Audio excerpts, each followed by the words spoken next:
Anda sudah dengar tadi keterangan dari pihak PDIP yang mengatakan bahwa video tersebut tidak benar. Tapi kita akan cari tahu lebih lanjut dengan narasumber yang berikutnya sudah bergabung secara daring dengan kami Bang Trimedia Panjaitan, TPN dari pasangan Ganjar Mahfud MD. Selamat malam Bang Trimedia.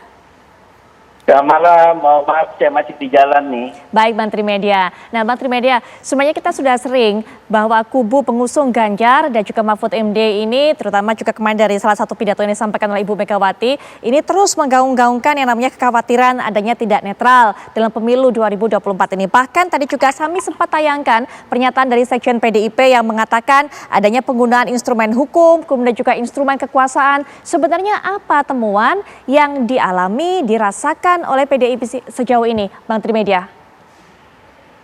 Ya kan ini situasi yang tidak normal sedang terjadi yang kami tentu alami. Sama seperti waktu kita sampaikan di dalam rapat Komisi 3. Sama seperti saya sampaikan misalnya di daerah pemilihan saya tadi malam yang nggak ada alat peraga parpol tertentu akhirnya ada dan itu sangat terukur pemasangannya. Kedua,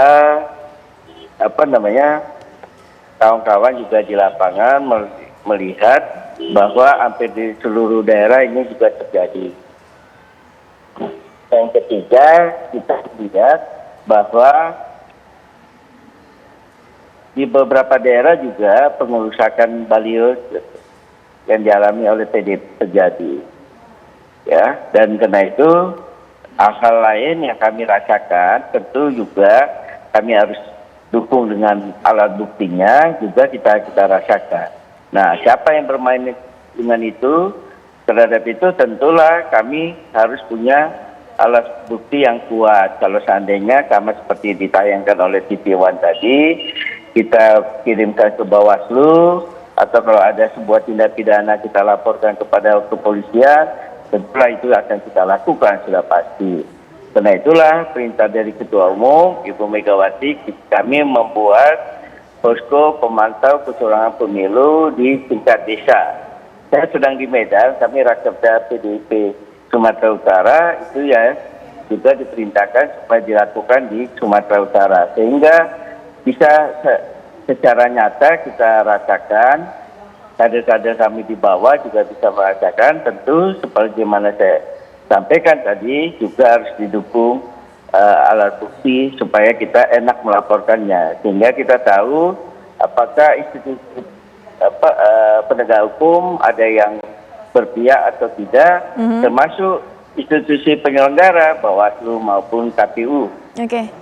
Seperti itu, Mbak. Sudah sejauh mana Bang Trimedia upaya pencarian bukti-bukti sejauh ini? Bukti-bukti sejauh ini kan apa yang sudah kita sampaikan gitu loh. Misalnya di Pasuruan terjadi, ini kan walaupun disampaikan oleh pihak kepolisian biasa patroli, tapi sepanjang pengetahuan kita 2019 itu juga nggak ada patroli-patroli ke kantor-kantor partai. Walaupun seandainya tidak masuk kan patroli itu tidak terjadi. Nah kemudian pengurusakan itu seperti apa?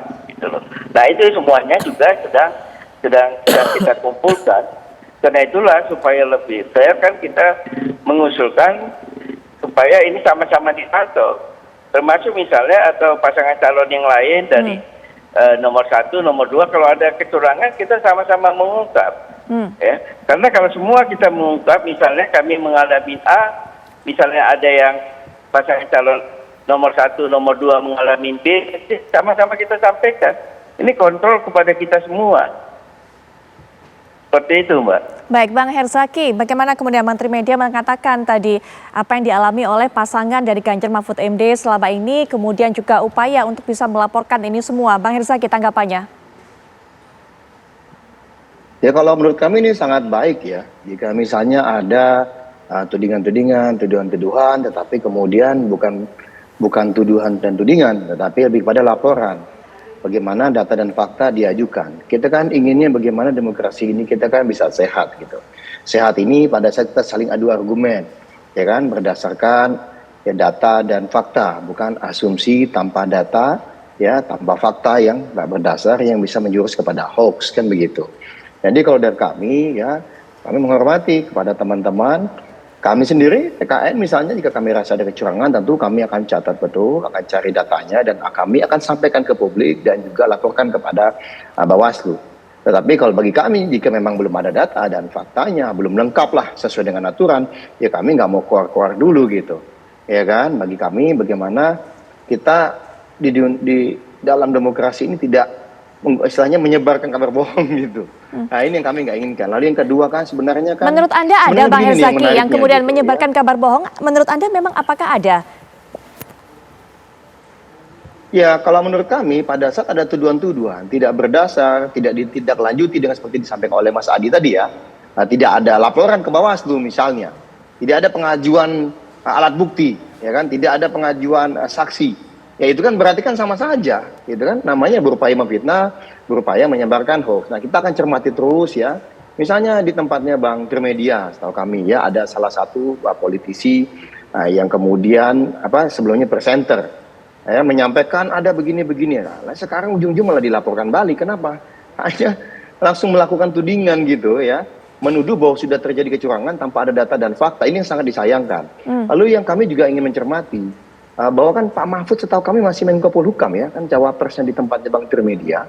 Tentunya sebagai Menko Polhukam, beliau kan bisa mengambil tindakan-tindakan. Ini kan tugas dan tanggung jawab beliau juga untuk bisa meminimalisir potensi-potensi kecurangan ini. Bisa saja memanggil pihak-pihak terkait, diajak diskusi karena masih di dalam pemerintahan. Bang Trimedia juga setahu kami punya menteri paling banyak ini di kabinet gitu.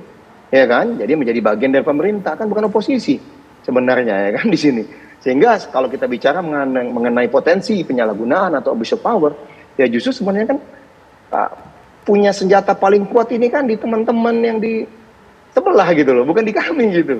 Termasuk diantaranya kita bicara lagi belum direksi dan komisaris yang jumlahnya bukan puluhan ini. Setahu kami yang sudah menyatakan dukungan kepada sebelah. Kalau kami kan banyak yang sudah ke kami, itu kemudian mengundurkan diri. Kita bisa sebut Rosan, kita bisa sebut Arif Rosid, misalnya kita sebut Panel Barus, itu udah mengundurkan diri semua, termasuk Bang Juri misalnya di KSP.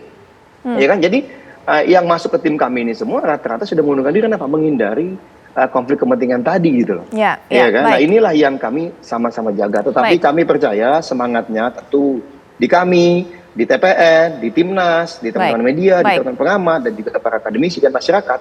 Kita ingin pemilunya jujur, adil, dan demokratis. Jika ada kecurangan, ayo kumpulkan bukti, kita laporkan, jangan kita diamkan.